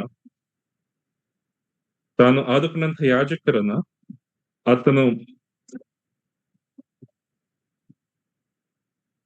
ಹೇಗಿರಬೇಕೆಂಬುದಾಗಿ, ನಾನು ಯಾಜಕರನ್ನು ಆದುಕೊಂಡಿದ್ದೇನೆ, ಆದ್ರೆ ನೀವು ಯಾವ ರೀತಿಯಲ್ಲಿ ಇರ್ಬೇಕೆಂಬುದಾಗಿ ಆತನು ತಿಳಿಸ್ತಾ ಬರ್ತಾನೆ. ವಿಮೋಚನಾ ಕಾಂಡದ 28ನೇ ಅಧ್ಯಾಯದ 2ನೇ ವಚನದಲ್ಲಿ ಆತನು ಹೇಳ್ತಾ ಬರುವಂತ ಸಂಗತಿ, ಆರೋನನಿಗೆ ತಕ್ಕ ಗೌರವವು ಅಲಂಕಾರವು ಉಂಟಾಗುವಂತೆ ಅವನಿಗೆ ದೀಕ್ಷಾ ವಸ್ತ್ರಗಳನ್ನ ಮಾಡ್ಬೇಕೆಂಬುದಾಗಿ.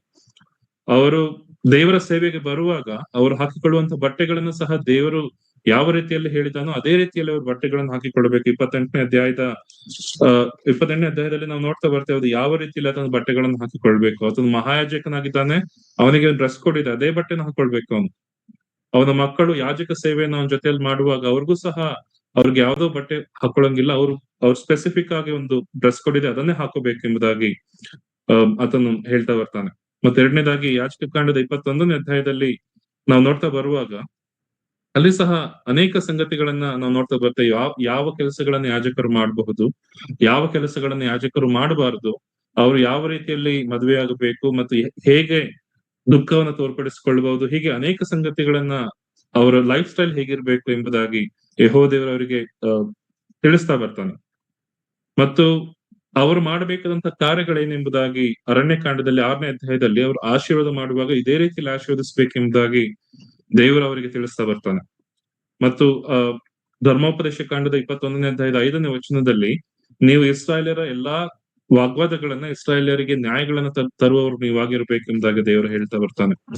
ಮತ್ತು ಮುಖ್ಯವಾಗಿ ಯಾಜಕ ಕಾಂಡ 10ನೇ ಅಧ್ಯಾಯದ 10 ಮತ್ತು 11ನೇ ವಚನದಲ್ಲಿ ಮುಖ್ಯವಾದಂತಹ ಒಂದು ಮಾತನ್ನು ನಾವು ನೋಡಬಹುದು. ಯಾಜಕರ ಮುಖ್ಯವಂತಹ ಕಾರ್ಯ ಏನೆಂಬುದಾಗಿ ನಾವು ನೋಡುವಾಗ ಯಾಜಕ ಕಾಂಡ 10ನೇ ಅಧ್ಯಾಯದ 10 ಮತ್ತು 11ನೇ ವಚನ ಅಲ್ಲಿ ಈ ರೀತಿ ನೋಡ್ತೇವೆ. ದೇವರಿಗೆ ಮೀಸಲಾದ ವಸ್ತುಗಳನ್ನು, ಅಲ್ಲದ ವಸ್ತುಗಳನ್ನು, ಶುದ್ಧವಾದವುಗಳನ್ನು, ಅಶುದ್ಧವಾದವುಗಳನ್ನು ವಿವೇಚಿಸುವುದು, ಯೆಹೋವನು ಮೋಶೆಯ ಮೂಲಕ ಇಸ್ರಾಯೇಲ್ಯರಿಗೆ ಮಾಡಿದ ಎಲ್ಲಾ ಆಜ್ಞೆಗಳನ್ನು ಜನರಿಗೆ ಬೋಧಿಸುವುದು ನಿಮ್ಮ ಕರ್ತವ್ಯ ಎಂಬುದಾಗಿ. ಯಾಜಕರ ಮುಖ್ಯ ಕರ್ತವ್ಯ 8, 9, 10 ನಾವು ನೋಡ್ತಾ ಬರೋದಾದ್ರೆ ಅನೇಕ ಸಂಗತಿಗಳಿದೆ. ಅದಾಗ್ಯೂ ಸಹ ಮುಖ್ಯವಾದಂತಹ ಒಂದು ಕರ್ತವ್ಯ, ಅವರು ಇಂಡಿವಿಜುವಲ್ ಆಗಿ ಹೇಗೆ ದೇವರ ಬಳಿ ಇರಬೇಕು ಅದಕ್ಕೆ ಅನೇಕ ಸಂಗತಿಗಳಿದೆ. ಈಗ ತಾನು ಹೇಳ್ತಾ ಬಂದ ಹಾಗೆ. ಆದ್ರೆ ಅವ್ರು ಮಾಡಬೇಕಾದಂತ ಮುಖ್ಯವಾದಂತಹ ಕಾರ್ಯ 10ನೇ ವಚನದಲ್ಲಿ ನಾವು ನೋಡ್ತೇವೆ. ದೇವರಿಗೆ ಯಾವುದು ಮೀಸಲಾಗಿದೆ, ಯಾವುದು ಶುದ್ಧವಾಗಿದೆ ಮತ್ತು ದೇವರಿಗೆ ಯಾವುದು ಅಶುದ್ಧ, ದೇವರ ಸನ್ನಿಧಾನಕ್ಕೆ ಇಸ್ರಾಯೇಲ್ಯರು ವಸ್ತುಗಳನ್ನು ತರುವಾಗ ಯಾವ ವಸ್ತುಗಳನ್ನು ತರಬೇಕು, ಯಾವ ವಸ್ತುಗಳು ಶುದ್ಧವಾದವುಗಳು, ಯಾವ ವಸ್ತುಗಳು ಅಶುದ್ಧವಾದವುಗಳು ಎಂಬುದನ್ನು ವಿವೇಚಿಸಿ ಇಸ್ರಾಯೇಲ್ಯರಿಗೆ ತಿಳಿಸಬೇಕು. ಮತ್ತು ಯೆಹೋವನು ಮೋಶೆಯ ಮೂಲಕ ಇಸ್ರಾಯೇಲ್ಯರಿಗೆ ಮಾಡಿದ ಎಲ್ಲಾ ಆಜ್ಞೆಗಳನ್ನ ಜನರಿಗೆ ಬೋಧಿಸುವುದು ಸಹ ನಿಮ್ಮ ಕರ್ತವ್ಯವಾಗಿದೆ ಎಂಬುದಾಗಿ. ಅವರು ಯಾವ ರೀತಿಯಲ್ಲಿ ಬಟ್ಟೆಗಳನ್ನ ಹಾಕೊಳ್ಬೇಕು, ಯಾವ ಆಹಾರವನ್ನು ಸೇವಿಸಬೇಕು, ಯಾರನ್ನ ಮದುವೆ ಆಗಬೇಕು, ಯಾವ ಯಾವ ಕೆಲಸಗಳನ್ನ ಮಾಡ್ಬೇಕು, ಅವರ ಸಂಬಂಧಿಕರು ಸತ್ತಾಗ ಯಾವ ರೀತಿಯಲ್ಲಿ ನಡ್ಕೊಳ್ಬೇಕು, ಇಸ್ರಾಯೇಲರ ಜೊತೆಯಲ್ಲಿ ಹೇಗೆ ವರ್ತಿಸ್ಬೇಕು, ಇಸ್ರಾಯೇಲರಿಗೆ ಏನೇನ್ ಮಾಡ್ಬೇಕು, ಎಲ್ಲಾ ಸಂಗತಿಗಳನ್ನ ದೇವರು ಸ್ಪಷ್ಟವಾಗಿ ತಿಳಿಸಿದಂತ ಒಂದು ಸಂಗತಿ. ದೇವರು ಅವರನ್ನು ಆದ್ಕೊಂಡಿದ್ದಾನೆ. ನೀವು ನನ್ನವರಾಗಿರುವುದರಿಂದ, ನಾನು ಪರಿಶುದ್ಧನಾಗಿರುವುದರಿಂದ ನನ್ನ ಹಾಗೆ ನೀವು ಇರಬೇಕೆಂದಾಗಿ ಅವರನ್ನು ಸಹ ಪರಿಶುದ್ಧರಾಗುವುದಕ್ಕೆ ಕರೆದಿದ್ದಾನೆ. ಮತ್ತು ನೀವು ಪರಿಶುದ್ಧರಾಗಿರಲು ಈ ಎಲ್ಲಾ ಕಾರ್ಯಗಳನ್ನ ಮಾಡಬೇಕೆಂದಾಗಿ ಅವರಿಗೆ ಇನ್ಸ್ಟ್ರಕ್ಷನ್ಸ್ ಅನ್ನು ಕೊಟ್ಟಿದ್ದಾನೆ. ನೀವು ಮಾತ್ರವಲ್ಲ, ಇಸ್ರಾಯೇಲರನ್ನು ಸಹ ನೀವು ಅದೇ ರೀತಿಯಲ್ಲಿ ನಡೆಸಬೇಕೆಂದಾಗಿ, ಅವರು ಮಾಡುವಂತ ಕಾರ್ಯಗಳು, ಅವರು ನನಗೆ ತರುವಂತಹ ಯಜ್ಞಗಳು ಅದು ಯೋಗ್ಯವಾಗಿದೆ ಎಂಬುದಾಗಿ ನೀವು ಅವರಿಗೆ ತಿಳಿಪಡಿಸಬೇಕೆಂಬುದಾಗಿ ಆ ಲಿಸ್ಟ್ ಅನ್ನು ಸಹ ಕೊಡ್ತಾ ಇದ್ದಾನೆ. ಹೊಸ ಒಡಂಬಡಿಕೆ ವಿಶ್ವಾಸಿಗಳಂತ ನಮಗೂ ಸಹ ಎಲ್ಲಾ ಸಂಗತಿಗಳು ತಿಳಿಸಲ್ಪಟ್ಟಿದೆ ಅಲ್ವಾ. ದೇವರು ನಾವು ಯಾವ ರೀತಿಯಲ್ಲಿ ನಾವು ಜೀವಿಸ್ಬೇಕು, ಹೇಗೆ ಜೀವಿಸ್ಬೇಕು, ಯಾವ ಸಂಗತಿಗಳನ್ನ ಮಾಡಬೇಕು, ನಮ್ಮ ವರ್ತನೆ ಹೇಗಿರ್ಬೇಕು, ನಮ್ಮ ವಿವಾಹದ ಸಂಗತಿ, ನಾವು ನಮ್ಮ ಆಹಾರದ ಸಂಗತಿ, ನಮ್ಮ ಸ್ನೇಹಿತರ ಸಂಗತಿ, ಹೀಗೆ ಎಲ್ಲಾ ಸಂಗತಿಗಳನ್ನು ನಮಗೆ ತನ್ನ ವಾಕ್ಯದಲ್ಲಿ ಸ್ಪಷ್ಟವಾಗಿ ತಿಳಿಸಿಕೊಟ್ಟಿದ್ದಾನೆ. ಯಾಜಕ ವರ್ಗದವರಾಗಿ, ಪವಿತ್ರ ಯಾಜಕ ವರ್ಗದವರಾಗಿ, ರಾಜವಂಶಸ್ಥಂತ ಯಾಜಕ ವರ್ಗದವರಾಗಿ ಕರೆದಿರುವಾಗ, ನಾನು ನಿಮ್ಮನ್ನ ಕರೆದಿದ್ದೇನೆ ನಿಮಗೆ ಇಷ್ಟ ಆಗಿರೋ ಕಾರ್ಯಗಳನ್ನ ಮಾಡಿ ಎಂಬುದಾಗಿ ಬಿಟ್ಟಿಲ್ಲ. ಆದ್ರೆ ನಾವು ಪವಿತ್ರ ಯಾಜಕ ವರ್ಗದವರಾಗಿರುವ, ಅಂದ್ರೆ ಪವಿತ್ರನಾದಂತ ದೇವರನ್ನ ಸೇವಿಸುವಂತ ಪವಿತ್ರ ಯಾಜಕ ವರ್ಗದವರಾಗಿರುವಾಗ, ರಾಜಾದಿ ರಾಜನಾದಂತ ದೇವರನ್ನು ಸೇವಿಸುವ ರಾಜವಂಶಸ್ಥಂತ ಯಾಜಕ ವರ್ಗದವರಾಗಿರುವಾಗ, ನಾವು ಆ ನಿಟ್ಟಿನಲ್ಲಿ ನಡೆಯಬೇಕಾದ್ರೆ ನಾವು ಪವಿತ್ರನಾದಂತ ದೇವರು ಕೊಟ್ಟಿರುವಂತಹ ಸಂಗತಿಗಳನ್ನು, ರಾಜಾದಿ ರಾಜನಾದಂತ ದೇವರು ಕೊಟ್ಟಿರುವಂತಹ ಸಂಗತಿಗಳನ್ನ ನಾವು ಮಾಡ್ಲೇಬೇಕು. ಯಾಕಂದ್ರೆ ನಮ್ಮ ಮುಂದೆ ನಮ್ಮ ಮಹಾಯಾಜಕನಾದಂತ ಕ್ರಿಸ್ತನು ಎಲ್ಲಾ ಸಂಗತಿಗಳನ್ನ ದಾಟಿ ಹೋಗಿದ್ದಾನೆ. ನಾವು ಈ ದಿನದಲ್ಲಿ ದೇವರ ಸನ್ನಿಧಾನಕ್ಕೆ ಸೇರಿ ಬಂದಿದ್ದೇವೆ ಎಂಬುದಾಗಿ ಹೇಳೋದಾದ್ರೆ ಅದು ಮಹಾಯಾಜಕನ ಆ ಒಂದು ನಿಮಿತ್ತ ಮಾತ್ರದಿಂದಲ್ಲ. ನಾವು ನೋಡ್ತಾ ಬರ್ತೇವೆ, ಇದೇ ಯಾಜಕ ಕಾಂಡದಲ್ಲಿ ಆಗ್ಲಿ ಅಥವಾ ಮೊದಲ 5 ಪುಸ್ತಕಗಳಲ್ಲಿ ಆಗ್ಲಿ, ಆರೋನನ್ನು ಮನಸ್ಸಿಗೆ ಬಂದಾಗೆಲ್ಲ ಮೊದಲು ಮಹಾಪರಿಷದ ಸ್ಥಾನಕ್ಕೆ ಹೋಗ್ತಾ ಇರ್ತಾನೆ. ಆಗ ಯೆಹೋವ ದೇವರು ಮೋಶೆಗೆ ಹೇಳುವಂತ ಸಂಗತಿ, ನಿನ್ನ ಅಣ್ಣನಾದಂತಹ ಆರೋನನು ಮನಸ್ಸಿಗೆ ಬಂದಾಗೆಲ್ಲ ತೆರೆಯನ್ನು ದಾಟಿ ಮಹಾಪರಿಷದ ಸ್ಥಾನಕ್ಕೆ ಬರಬಾರ್ದು. ಅವನು ಆ ರೀತಿ ಬಂದ್ರೆ ಅವನು ಸತ್ತು ಹೋಗ್ತಾನೆ. ಯಾಕೆ ಸತ್ತು ಹೋಗ್ತಾನೆ? ನಾನು ಪರಿಶುದ್ಧನು, ನನ್ನ ಪರಿಶುದ್ಧತೆ, ನನ್ನ ಸನ್ನಿಧಾನ ಅಲ್ಲಿರುವಾಗ ಆತನು ಅಕಸ್ಮಾತ್ ಆಗಿ ಬಂದ್ರೆ ಅವನು ಸತ್ತು ಹೋಗ್ತಾನೆ ಎಂಬುದಾಗಿ. ಪವಿತ್ರನಾದಂತ ದೇವರ ಬೆಳಗ್ಗೆ ನಾವು ಬರುವಾಗ ಆತನ ಸನ್ನಿಧಾನದಲ್ಲಿ ಕೆಲಸ ಮಾಡುವಂತಹ ಯಾಜಕರು, ಆತನ ಸನ್ನಿಧಾನದಲ್ಲಿ ಇರುವಂತಹ ಎಲ್ಲಾ ಪ್ರತಿಯೊಬ್ಬೊಬ್ಬರು ಸಹ ಪರಿಶುದ್ಧರಾಗಿರ್ಬೇಕೆಂಬುದಾಗಿ ನಮ್ಮ ದೇವರು ಬಯಸ್ತಾನೆ. ಇಲ್ಲದೆ ಹೋದ್ರೆ ಆತನ ಮಹಿಮೆಯಿಂದ ನಾವು ಅಲ್ಲೇ ನಾಶವಾಗಿ ಹೋಗುವಂತ ಒಂದು ಸಂಗತಿಯನ್ನ ಹಳೆ ಒಡಂಬಡಿಕೆಯಲ್ಲಿ ನಾವು ನೋಡ್ತೇವೆ. ಹೊಸ ಒಡಂಬಡಿಕೆಯಲ್ಲಿಯೂ ಸಹ ಆತನ ಹೇಳ್ತಾ ಬರ್ತಾನೆ. ಕೊರಿಂಥದವರಿಗೆ ಬರೆದ ಪತ್ರಿಕೆಯಲ್ಲಿ, ನಾವು ದೇವರ ಮಕ್ಕಳಾಗಿ ದೇವರ ಮೇಜಿನಲ್ಲಿ ಪಾಲ್ಗೊಳ್ಳುವಾಗ ನಮ್ಮಲ್ಲಿ ಆ ಪವಿತ್ರತೆ ಇಲ್ಲದೆ ಹೋದ್ರೆ, ನಾವು ಆತನ ಸನ್ನಿಧಾನದಲ್ಲಿ ನಿಂತುಕೊಳ್ಳುವಾಗ ಪರಿಶುದ್ಧರಾಗಿ, ನಮ್ಮನ್ನು ಪರೀಕ್ಷಿಸಿಕೊಂಡವರಾಗಿ, ನಮ್ಮನ್ನು ವಿವೇಚಿಸಿಕೊಂಡವರಾಗಿ ನಿಲ್ಲದೆ ಹೋದ್ರೆ ನಮ್ಮಲ್ಲಿ ಸಹ ಅನೇಕರು ರೋಗಕ್ಕೆ ಒಳಗಾಗ್ತಾರೆ ಮತ್ತು ಅನೇಕರು ಸಾಯ್ತಾರೆ ಎಂಬುದಾಗಿ ಸಹ ಅದನ್ನು ಸಾಮಾನ್ಯವಾಗಿ ಬರೆದಿರುವಂತಹ ಸಂಗತಿ ಅಲ್ಲ. ಅದ್ರ ಬಹಳ ಗಂಭೀರವಾದಂತಹ ವಿಚಾರಗಳನ್ನ ಕ್ರಿಸ್ತನು ಅಲ್ಲಿ ಪೌಲನ ಮುಖಾಂತರವಾಗಿ ತಿಳಿಸ್ತಾ ಬರ್ತಾನೆ. ಹೊಸ ಒಡಂಬಡಿಕೆ ಯಾಜಕರಂತ ನಮಗೂ ಸಹ ಅನೇಕ ವಿಧಿ ನಿಬಂಧನೆಗಳಿವೆ, ಅನೇಕ ಕಾರ್ಯಗಳಿವೆ. ಅದು ನಮ್ಮನ್ನು ರೆಸ್ಟ್ರಿಕ್ಟ್ ಮಾಡೋದಕ್ಕಾಗಿ ಅಲ್ಲ, ಆದ್ರೆ ಆ ಮಹಾಪರಿಶುದ್ಧನಾದ ದೇವರ ಜೊತೆಯಲ್ಲಿ ನಿಂತ್ಕೊಳ್ಳಿಕ್ಕೆ ಹೇಗೆ ಕಾರ್ಯಗಳನ್ನು ಮಾಡಬೇಕೆಂಬುದಾಗಿ. ಈ ಲೋಕದ ಅಧಿಕಾರಿಗಳನ್ನ ನಾವು ನೋಡೋದಾದ್ರೆ, ಅಥವಾ ಈ ಲೋಕದ ಶ್ರೇಷ್ಠರನ್ನ ಸ್ಪೋರ್ಟ್ಸ್ ನಲ್ಲೇ ಆಗ್ಲಿ ಅಥವಾ ಇನ್ನಿತರ ಸಂಗತಿಗಳಲ್ಲಿ ಹೆಸರು ಮಾಡಿರೋರನ್ನ ನಾವು ನೋಡೋದಾದ್ರೆ ಅವರು ತಮ್ಮ ಮನಸ್ಸಿಗೆ ಬಂದದೆಲ್ಲ ಮಾಡೋದಿಲ್ಲ. ಅವರು ತಮ್ಮ ಜೀವಿತದಲ್ಲಿ ಒಂದು ನಿರ್ದಿಷ್ಟವಂತ ಗುರಿಯನ್ನು ಇಟ್ಕೊಂಡಿರ್ತಾರೆ, ಅದನ್ನ ಸಹ ಅವ್ರು ಮಾಡ್ತಾರೆ. ಅದನ್ನ ಬಿಟ್ಟು ಅವರು ಬೇರೆ ಹೋಗುದಿಲ್ಲ. ಯಾಕೆ ಎಂಬುದಾಗಿ ನಾವು ನೋಡುವಾಗ ಅದು ಅವರ ಕೆಲಸವನ್ನ ಅದು ತಡೆ ಹಿಡಿಯುವಂತದ್ದಾಗಿದೆ. ನಾವು ಸ್ಪೋರ್ಟ್ಸ್ ಗೆ ಟ್ರೈನಿಂಗ್ ಮಾಡೋದನ್ನ ಬಿಟ್ಟು ಬೇರೆ ಸಂಗತಿಗಳನ್ನ ಮಾಡೋದಾದ್ರೆ ನಾನು ನಾಳೆ ಸ್ಪೋರ್ಟ್ಸ್ ಗೆ ಹೋಗಿ ಅಲ್ಲಿ ನಾನು ಪರ್ಫಾರ್ಮ್ ಮಾಡೋದಕ್ಕೆ ಆಗೋದಿಲ್ಲ. ಅದೇ ರೀತಿಯಲ್ಲಿ ಪರಿಶುದ್ಧನಾದಂತ ದೇವರ ಜೊತೆಯಲ್ಲಿ ನಿಲ್ಲಬೇಕಾದ್ರೆ ನಾವು ಪರಿಶುದ್ಧತೆಯನ್ನು ಕಾಪಾಡಿಕೊಳ್ಳುವರಾಗಿರ್ಬೇಕೇ ಹೊರತು ನಮ್ಮ ಮನಸ್ಸಿಗೆ ಬಂದ ಹಾಗೆ ಜೀವಿಸಿ ನಾವು ನಾಳೆ ಹೋಗ್ಬಿಟ್ಟು ಪರಿಶುದ್ಧಂತ ದೇವರ ಬಳಿಗೆ ಹೋಗಿ ಆರಾಧನೆ ಮಾಡ್ತೀನಿ, ಯಜ್ಞನ ಸಮರ್ಪಿಸ್ತೀನಿ ಎಂಬುದಾಗಿ ಹೇಳೋದಾದ್ರೆ ಖಂಡಿತವಾಗಿ ನಮ್ಮ ಯಜ್ಞ ಸಮರ್ಪಣೆ ಆಗೋದಿಲ್ಲ. ನಮ್ಮ ಯಜ್ಞವನ್ನ ನಾವು ಸಮರ್ಪಿಸಲು ಹೋದಂತ ನಾವೇ ಸುಟ್ಟು ಭಸ್ಮವಾಗಿ ಬಂದಂತ ಸಂಗತಿಗಳನ್ನ ನಾವು ಹಳೆ ಒಡಂಬಡಿಕೆಯಲ್ಲಿ ನಾವು ನೋಡ್ತಾ ಬರ್ತೇವೆ. ಅದೇ ಪರಿಶುದ್ಧತೆಯನ್ನು ಹೊಂದಿಕೊಂಡಿರುವಂತ ದೇವರು, ಅದೇ ಮಹಾ ಮಹಿಮೆ ಉಳ್ಳುವಂತ ದೇವರು ಈ ದಿನದಲ್ಲಿ ನಮ್ಮ ಮಧ್ಯದಲ್ಲಿಯೂ ಇದ್ದಾನೆ. ಆದ್ರೆ ಆತನ ಕೃಪೆಯ ಕಾಲದಲ್ಲಿ ನಾವಿದ್ದೇವೆ. ಕೃಪೆಯ ಕಾಲದಲ್ಲಿ ಇದ್ದಾಗ್ಯೂ ಸಹ ನಾವು ನೋಡ್ತೇವೆ ಆತನ ಮಹಿಮೆಯನ್ನು ಧಿಕ್ಕರಿಸಿದವರನ್ನ ಆತನ ಧಿಕ್ಕರಿಸ್ತಾನೆ. ಆತನ ಸನ್ನಿಧಾನದಲ್ಲಿ ಆತನ ಪರಿಶುದ್ಧತೆಯನ್ನು ವಿವೇಚಿಸದೆ ಅಯೋಗ್ಯರಾಗಿ ನಡ್ಕೊಂಡಿರೋದಾದ್ರೆ ಖಂಡಿತವಾಗಿ ನಾವು ರೋಗಕ್ಕೆ ತುತ್ತಾಗ್ತೇವೆ ಮತ್ತು ಸಾಯ್ತೇವೆ ಎಂಬುದಾಗಿ ಸಹ ಪೌಲನ್ ಎಚ್ಚರಿಸ್ತಾ ಬರ್ತಾನೆ. ನಾವು ರಾಜವಂಶಸ್ಥಂತ ಯಾಜಕರಾಗಿದ್ದೇವೆ ಮತ್ತು ದೇವರ ಕರೆದಂತಹ ಪರಿಶುದ್ಧ ಯಾಜಕ ವರ್ಗದವರು ನಾವು ಆಗಿದ್ದೇವೆ.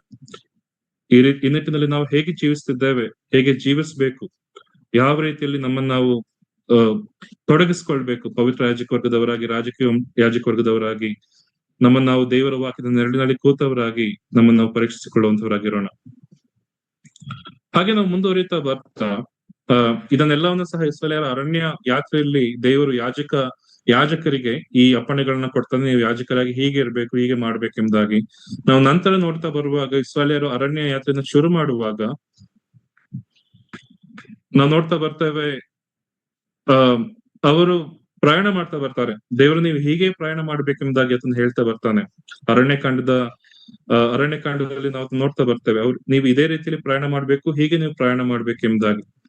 ಆಗ ನಾವು ನೋಡ್ತಾ ಬರ್ತೇವೆ, ಈ ಯಾಜಕರಿಗೆ ಸಿಕ್ಕಿದಂತಹ ಒಂದು ಪಾಲು, ಅವರು ದೇವರ ಆ ಒಂದು ಗುಡಾರದ ಸಮೀಪದಲ್ಲಿ ಅವರು ಗುಡಾರಗಳನ್ನ ಹಾಕಿಕೊಳ್ಳಬೇಕು ಮತ್ತು ದೇವರ ಗುಡಾರದ ಸಮೀಪದಲ್ಲಿ ಅವರು ಇರಬೇಕು ಮತ್ತು ದೇವರ ಗುಡಾರವನ್ನು ಹೊತ್ತುಕೊಂಡು ದೇವರ ಗುಡಾರವನ್ನು ದೃಷ್ಟಿಸುತ್ತಾ ಅವರು ನಡೆಯುತ್ತಾ ಬರ್ಬೇಕೆಂಬುದಾಗಿ ದೇವರು ತನ್ನ ಅಪ್ಪಣೆಯನ್ನು ಕೊಡ್ತಾ ಬರ್ತಾನೆ.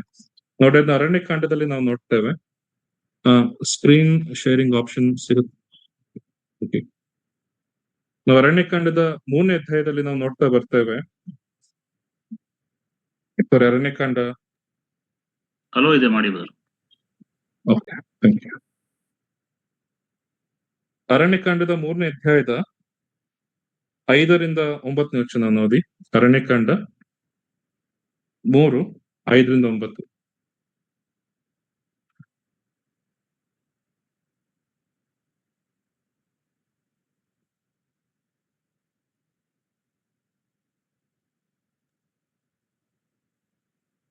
ಅರಣ್ಯಕಾಂಡ 3ನೇ ಅಧ್ಯಾಯ 5ರಿಂದ 9ನೇ ವಚನ.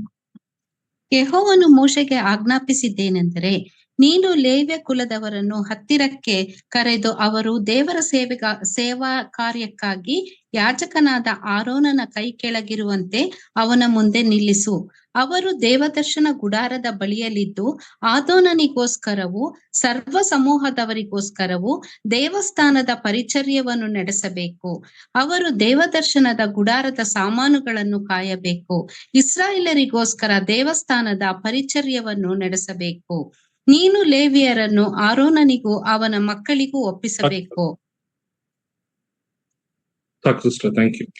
ನಾವಿಲ್ಲಿ ನೋಡುವಂತ ಒಂದು ಸಂಗತಿ, ಇಸ್ರಾಯೇಲರು ಅರಣ್ಯ ಪ್ರಯಾಣದಲ್ಲಿ ಅವರು ಪ್ರಯಾಣ ಮಾಡ್ತಾ ಬರ್ತಿದ್ದಾರೆ.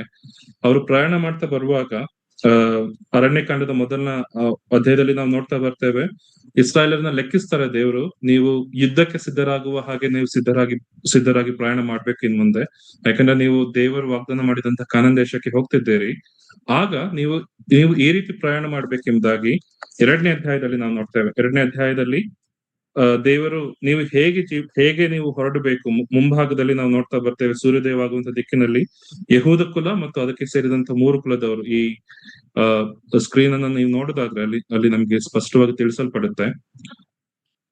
ಅಲ್ಲಿ ಮೊದಲು ಯಹೂದ ಕುಲದವರು ಅವರು ಮುಂದೆ ಹೋಗ್ಬೇಕು ಮತ್ತು ನಂತರ ನಾವು ನೋಡ್ತೇವೆ ರೂಬೇನ್ ಕುಲದವರು, ನಂತರದಲ್ಲಿ ನಾವು ನೋಡ್ತೇವೆ ದಾನ್ ಕುಲದವರು. ಹೀಗೆ ಮೂರು ಕುಲಗಳಾಗಿ 4 ಕಡೆ, ಗುಡಾರದ 4 ಕಡೆಗಳಲ್ಲಿ ಇಸ್ರಾಯೇಲ್ಯರು ಪ್ರಯಾಣವನ್ನು ಮಾಡಬೇಕೆಂಬುದಾಗಿ. ಆದ್ರೆ ಲೇವಿಯರಿಗೆ ಸಿಕ್ಕಿದಂತಹ ಒಂದು ಭಾಗ, ಅವರು ಲೇವಿಯರು ಈ ಯಜ್ಞವೇದಿಯ ಅಥವಾ ಈ ಗುಡಾರದ ಸುತ್ತಲೂ ಅವರು ಪ್ರಯಾಣ ಮಾಡಬೇಕು.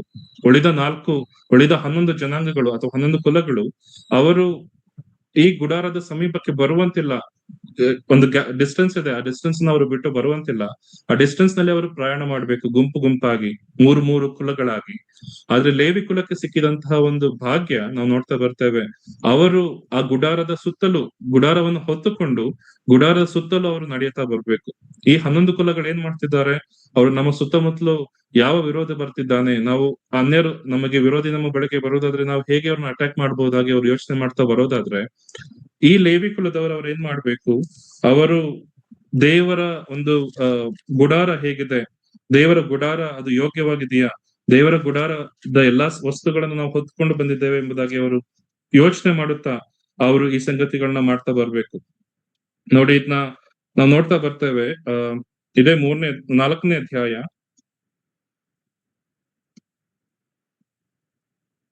4ನೇ ಅಧ್ಯಾಯದ 15ನೇ ವಚನವನ್ನು ಓದಿ.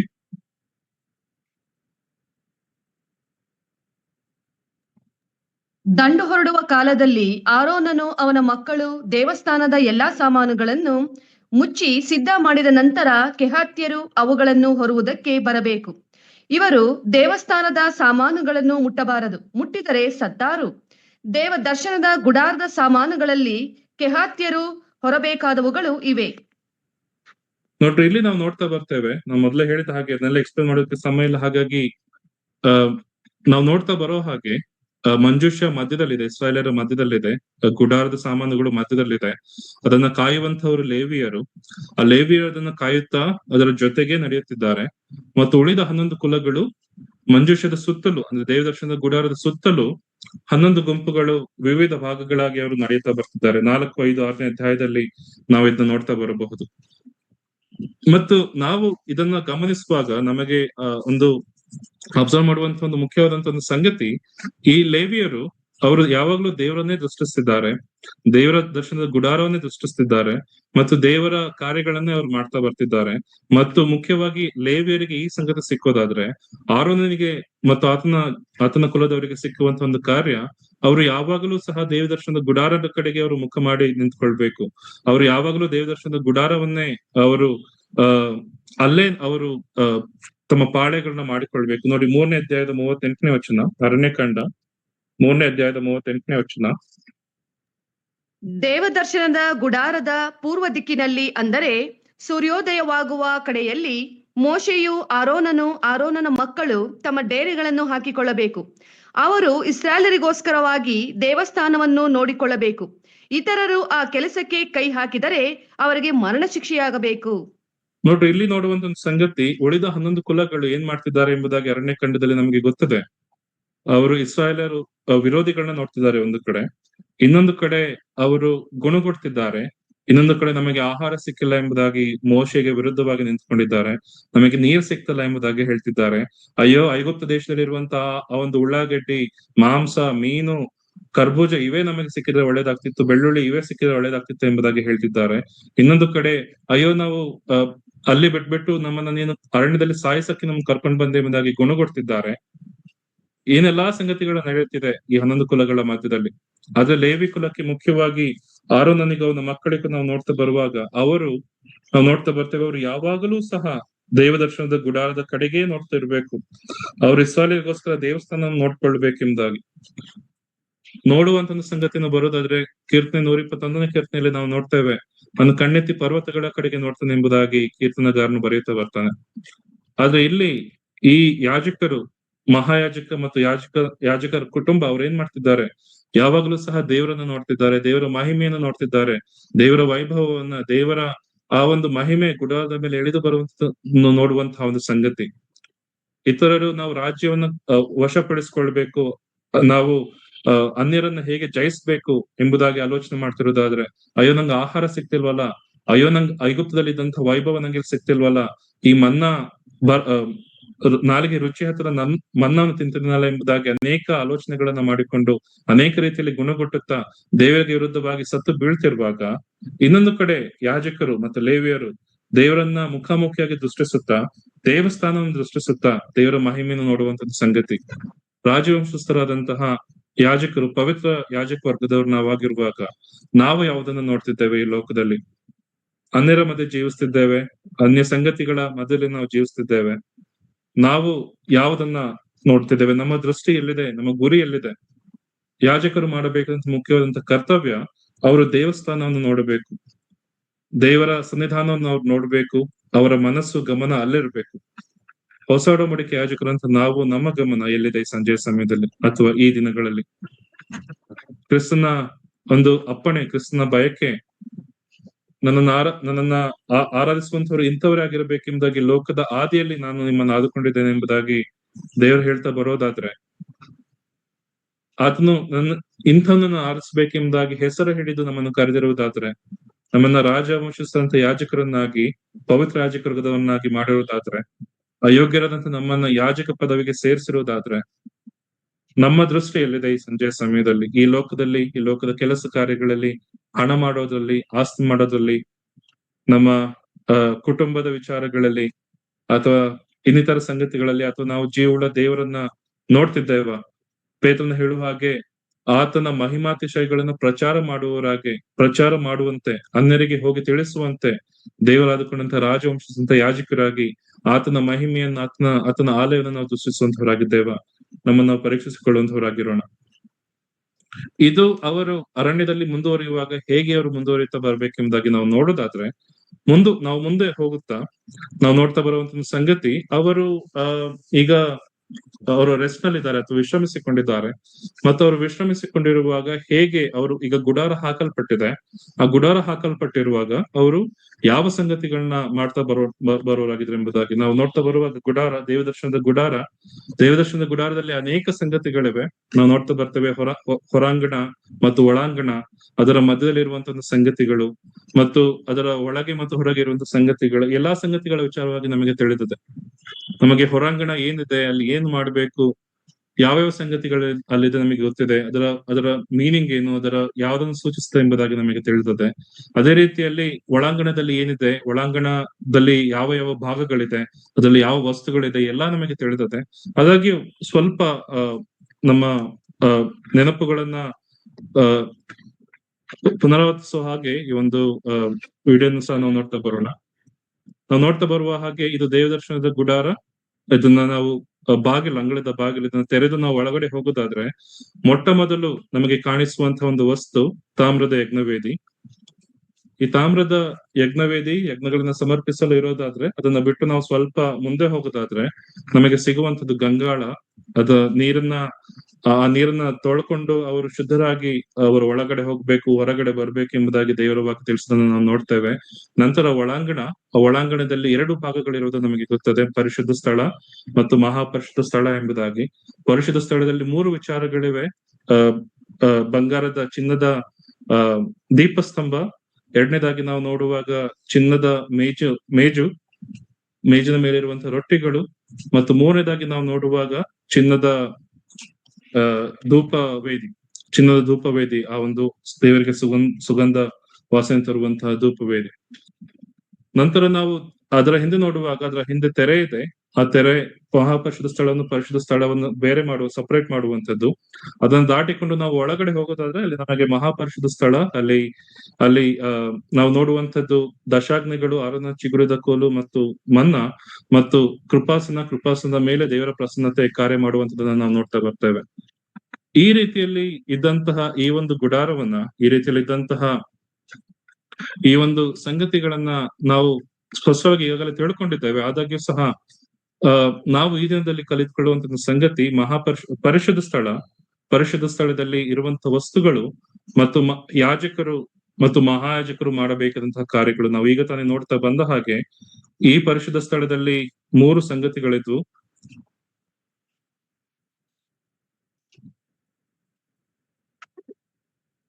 ನಾವು ನೋಡ್ತಾ ಬರೋ ಹಾಗೆ 3 ಸಂಗತಿಗಳಿದ್ವು ಈ ಪರಿಶುದ್ಧ ಸ್ಥಳದಲ್ಲಿ.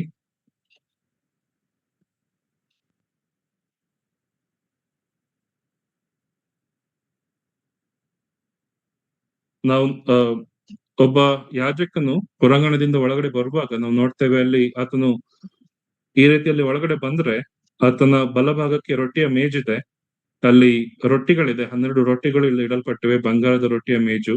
ಮತ್ತು ಆತನ ಎಡಗಡೆಯಲ್ಲಿ ಬಂಗಾರದ ದೀಪಸ್ತಂಭ ಇದೆ, ಅದರ 12 ದೀಪಗಳಿದೆ. ಮತ್ತು ಆತನ ಎದುರುಗಡೆ ಬಂಗಾರದ ಧೂಪವೇದಿ ಇದೆ. ಆ ಧೂಪವೇದಿಯ ಹಿಂದೆ ಒಳಗಿನ ತೆರೆ ಇದೆ. ಆ ತೆರೆಯನ್ನು ದಾಟಿಕೊಂಡು ಆತನು ಮಹಾಪರಿಶುದ್ಧ ಸ್ಥಾನಕ್ಕೆ ಹೋಗಬಹುದು. ನಮಗೆ ಆಚೆ ಏನಿದೆ ಗೊತ್ತಿದೆ ಮತ್ತು ಒಳಗಡೆ ಮಹಾಪರಿಶುದ್ಧ ಸ್ಥಾನದ ಒಳಗಡೆ ಏನಿದೆ ಗೊತ್ತಿದೆ.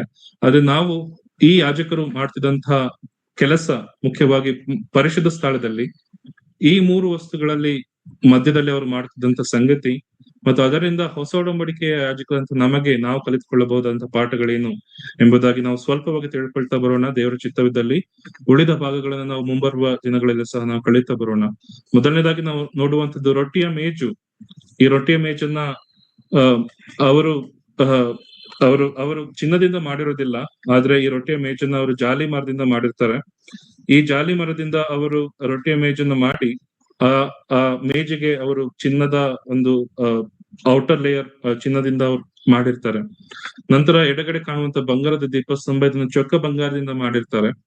ಮತ್ತೆ ಬಂಗಾರದ ಧೂಪವೇದಿ ಇದನ್ನ ಸಹ ಅವರು ಜಾಲಿ ಮರದಿಂದ ಮಾಡಿ ಪುನಃ ಅದನ್ನ ಚಿನ್ನದ ತಗಡಿನಿಂದ ಅವರು ಹೊಚ್ಚಿರ್ತಾರೆ. ಈ 3 ಸಂಗತಿಗಳನ್ನು ನಾವು ನೋಡ್ತಾ ಬರುವಾಗ ಈ 3 ಸಂಗತಿಗಳು ಸಹ ನಮಗೆ ಕ್ರಿಸ್ತನನ್ನ ತಿಳಿಸುವಂತವುಗಳಾಗಿದೆ.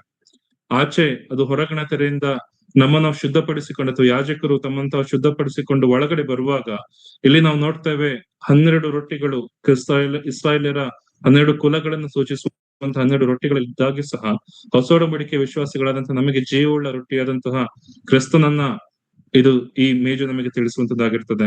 ಮತ್ತು ಈ ಮೇಜು ಯಾವ ರೀತಿಯಲ್ಲಿ ಮಾಡಲ್ಪಟ್ಟಿದೆ ಎಂಬುದಾಗಿ ನಾವು ನೋಡುವಾಗ ಮೊದಲು ಒಳಗಡೆ ಮರ ಇದೆ, ಕ್ರಿಸ್ತನ ಮನುಷ್ಯತ್ವವನ್ನು ಸೂಚಿಸುವುದಾದ್ರೆ ಅದನ್ನ ಆಚೆ ಸುತ್ತುವರಿದಿರುವಂತಹ ಚಿನ್ನ ಕ್ರಿಸ್ತನ ದೈವತ್ವವನ್ನು ಅದು ನಮಗೆ ತಿಳಿಸುವಂತದ್ದಾಗಿರ್ತದೆ.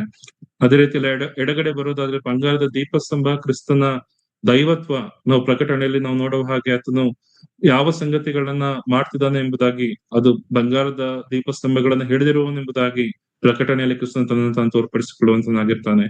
ಬಂಗಾರದ ಧೂಪವೇದಿಯೂ ಸಹ ನಾವು ನೋಡ್ತಾ ಬರ್ತೇವೆ, ಅದು ಮರದಿಂದ ಮಾಡಲ್ಪಟ್ಟಿದ್ದು ಚಿನ್ನದ ತಗಡಿನಿಂದ ಹೊದಿಸಲ್ಪಟ್ಟಂತಹ ಒಂದು ಸಂಗತಿ. ಇದು ಸಹ ಕ್ರಿಸ್ತನ ದೈವತ್ವ ಮತ್ತು ಕ್ರಿಸ್ತನ ಮನುಷ್ಯ ಜೀವಿತವನ್ನು ನಮಗೆ ತಿಳಿಯಪಡಿಸುವಂತದ್ದಾಗಿರ್ತದೆ.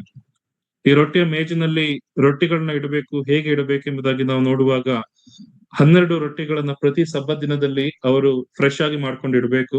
ಈ ಸಬ್ಬತ್ ದಿನದಲ್ಲಿ ಅವರು ರೊಟ್ಟಿಗಳನ್ನ ಮಾಡ್ಕೊಂಡು ಬಂದಿಟ್ರೆ ಮುಂದಿನ ಸಬ್ಬತ್ ದಿನದವರೆಗೂ ಸಹ ರೊಟ್ಟಿಗಳು ಹಾಗೆ ಇರುತ್ತೆ. ಆ ಮುಂದಿನ ಸಬ್ಬತ್ ದಿನ ಹೊಸ ರೊಟ್ಟಿಗಳನ್ನ ತಂದು ಅವರು ಅದನ್ನ ರೀಪ್ಲೇಸ್ ಮಾಡಿ ಅದನ್ನ ಎಸೆಯೋ ಹಾಗಿಲ್ಲ, ಆದ್ರೆ ಅವರು ಅದನ್ನ ಅಲ್ಲೇ ಕೂತ್ಕೊಂಡು ತಿನ್ಬೇಕಾಗಿರ್ತದೆ. ಯಾಕಂದ್ರೆ ಅದು ಮಹಾಪರಿಶುದ್ಧವಾದಂತಹ ಒಂದು ಸಂಗತಿ, ಮಹಾಪರಿಶುದ್ಧವಾದಂತಹ ರೊಟ್ಟಿ, ಅದನ್ನ ಯಾಜಕರು ಮಾತ್ರವೇ ತಿನ್ನಬೇಕು. ನಾವು ನೋಡ್ತಾ ಬರುವಾಗ 1 ವಾರ ಹಳೇದಾದಂತಹ ಒಂದು ರೊಟ್ಟಿಯನ್ನ ಯಾಜಕರು ತಿನ್ನಬೇಕೆಂಬುದಾಗಿ ನಾವು ನೋಡ್ತೇವೆ. ಎರಡನೇ ಒಂದು ಸಂಗತಿ ಬಂಗಾರದ ದೀಪಸ್ತಂಭ. ಆ ದೀಪಸ್ತಂಭ ಇಲ್ಲದೆ ಅಲ್ಲಿ ಬೆಳಕಿಲ್ಲ.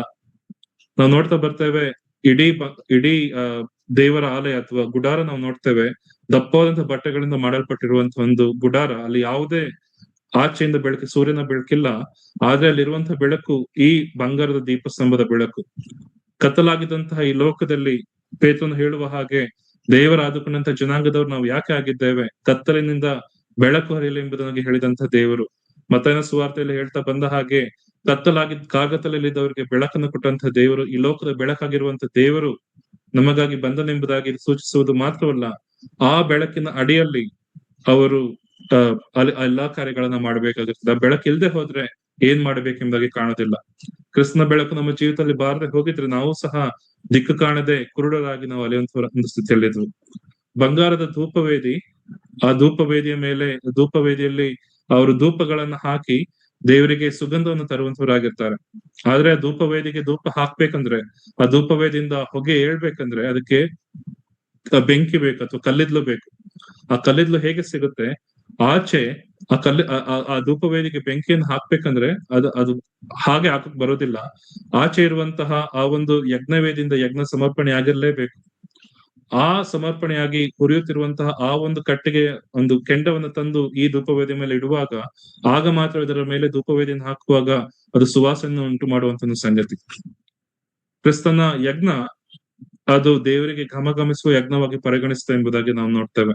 ಕ್ರಿಸ್ತನ ಯಜ್ಞದ ಮೂಲಕವಾಗಿ ನಾವು ನೋಡ್ತೇವೆ ಅದು ಯಾವಾಗ ಅದು ದೇವರಿಗೆ ಘಮಘಮಿಸುವ ಯಜ್ಞವಾಗಿ ಅದು ಪರಿಗಣನೆ ಆಯ್ತು, ಆಗ ಮಾತ್ರವೇ ನಾವು ಸಹ ಕ್ರಿಸ್ತನ ಮುಖಾಂತರವಾಗಿ ದೇವರ ಸನ್ನಿಧಾನಕ್ಕೆ, ಮುಖ್ಯವಾಗಿ ಈ ಪರಿಶುದ್ಧ ಸ್ಥಾನಕ್ಕೆ ನೇರವಾಗಿ ಬರುವಂತಹ ಒಂದು ಯೋಗ್ಯತೆ, ಅರ್ಹತೆ ನಮಗೆ ಸಿಕ್ಕಿದೆ.